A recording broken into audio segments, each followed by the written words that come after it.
Bonjour à tous et à toutes, aujourd'hui je suis au studio de Westrack Radio en compagnie de deux invités qui nous viennent de l'orchestre d'harmonie de la ville du Havre, Annick Villanueva et Mathieu Burnel. Bonjour. Bonjour. Alors comment allez-vous tous les deux ?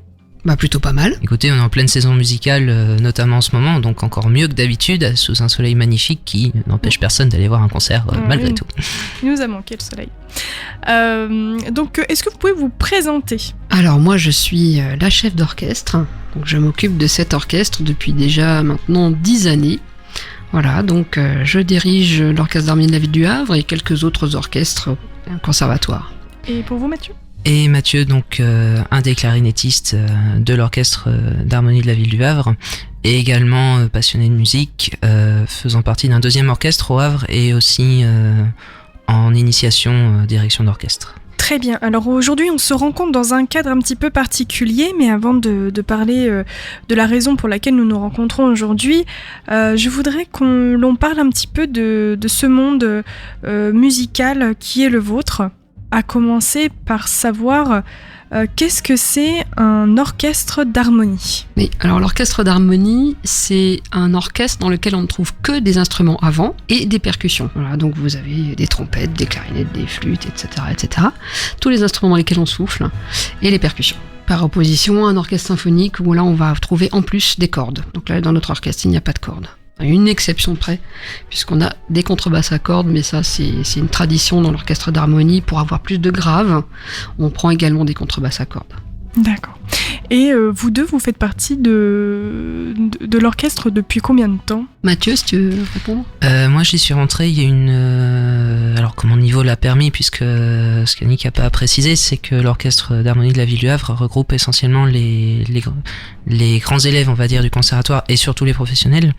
Et du coup, je suis rentré dans cet orchestre mi-2015, donc il n'y a pas si longtemps que ça, il y a tout juste 3 ans. D'accord. Et pour vous, Annick ? Alors moi, je suis arrivée au Havre en 1994. J'arrivais de mon Alsace natale. Et c'est à cette occasion-là que j'ai intégré l'orchestre d'harmonie en tant que clarinette solo. Donc voilà, et maintenant, depuis 10 ans, c'est moi qui dirige l'orchestre. Donc nous nous rencontrons aujourd'hui dans le cadre d'un événement que vous organisez au Havre qui s'appelle Musicalement Drôle. Voilà, en fait il s'agit d'un concert. C'est un concert qui aura lieu au Théâtre de Lille, donc à 20h, et qui va mettre en scène l'orchestre d'harmonie de la ville du Havre et ses 84 musiciens. Dans un programme qui sera très éclectique et évidemment, je pense, petite idée que les musiciens sur scène ne se prendront pas très au sérieux. Qu'est-ce qui va être drôle ? Est-ce que ça va être vraiment les musiques ou alors c'est vraiment peut-être une tenue des musiciens ? Enfin, moi je m'interroge un petit peu sur le titre de cet événement. Bah, c'est ce que j'aime en fait quand j'essaie de mettre en place des thématiques, c'est de faire en sorte que les gens s'interrogent.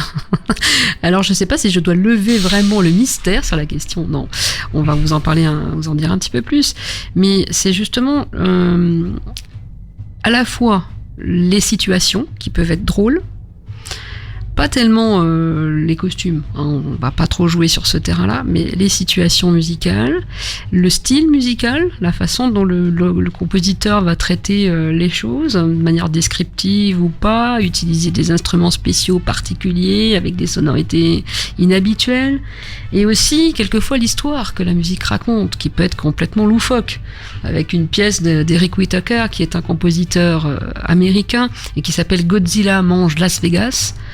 Donc là, rien que dans le titre, on peut se dire mais qu'est-ce que c'est que ce truc ? Eh ben, je vous engage à venir le voir parce que pendant 13 minutes, c'est absolument incroyable. Ça passe du coq à l'âne et sans transition et c'est vraiment assez impressionnant, aussi bien à jouer d'ailleurs qu'à entendre. Je pense que Mathieu peut en parler un petit peu aussi.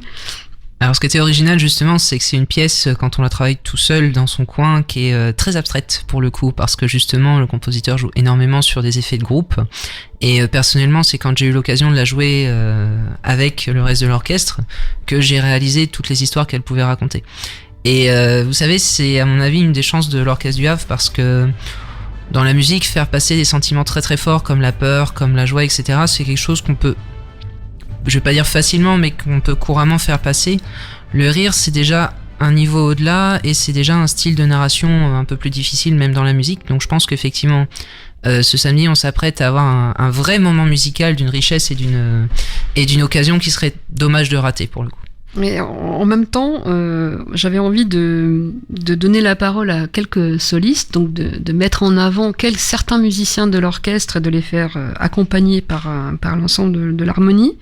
Ce sera le cas donc avec une polka un petit peu humoristique, puisque cette polka va retranscrire un hockey. Une personne qui a le hockey.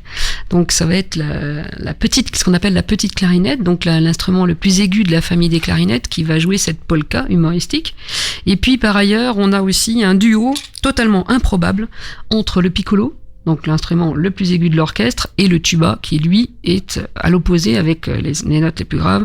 Et on n'imagine pas que ces deux-là puissent se retrouver à l'intérieur d'une pièce musicale. Ben là oui, ce sera le cas. Le titre de l'œuvre est toujours mentionné avant d'être joué. Oui, alors on va avoir à chaque fois une présentation de l'œuvre par une de nos musiciennes qui fait ça très bien et qui explique ce qui va se passer dans l'œuvre, et comme ça les personnes peuvent vraiment imaginer, comprendre aussi le déroulé du concert ou de l'œuvre. D'où le scénario finalement. Voilà. Qui peut être interprété de plusieurs manières différentes. Bien sûr, bien sûr. Comment on participe à cet événement ? C'est assez simple. On peut prendre ses places à l'avance auprès de l'accueil, la billetterie du théâtre de l'Hôtel de Ville. L'entrée est payante et représente 10 €, ce qui n'est pas très onéreux.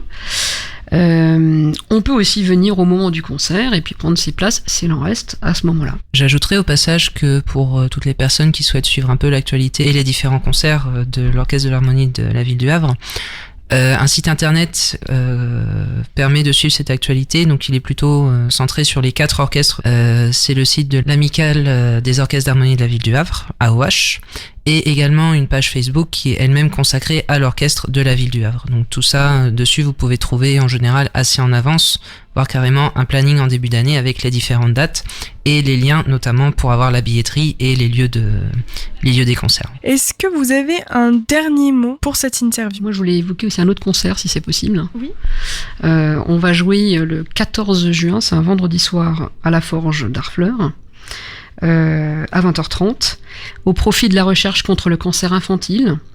Ça va être l'occasion de présenter une bonne partie du programme qu'on aura joué là à Musicalement Drôle, mais aussi d'autres pièces, en particulier un hommage à Michel Legrand qui est décédé donc en janvier dernier, compositeur français de musique de film entre autres, vraiment génie de la musique, et aussi une pièce qu'on avait jouée il y a quelques mois d'Oscar Navarro, un compositeur espagnol qui s'appelle Expédition, qui est une aventure dans l'Antarctique.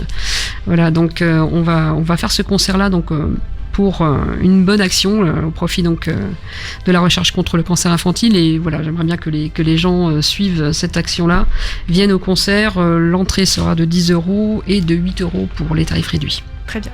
Mais je vous remercie à tous les deux d'être venus sur notre plateau. Merci à vous pour votre invitation. Mais je vous en prie, et je vous souhaite à tous les deux une très bonne journée. Merci. Merci.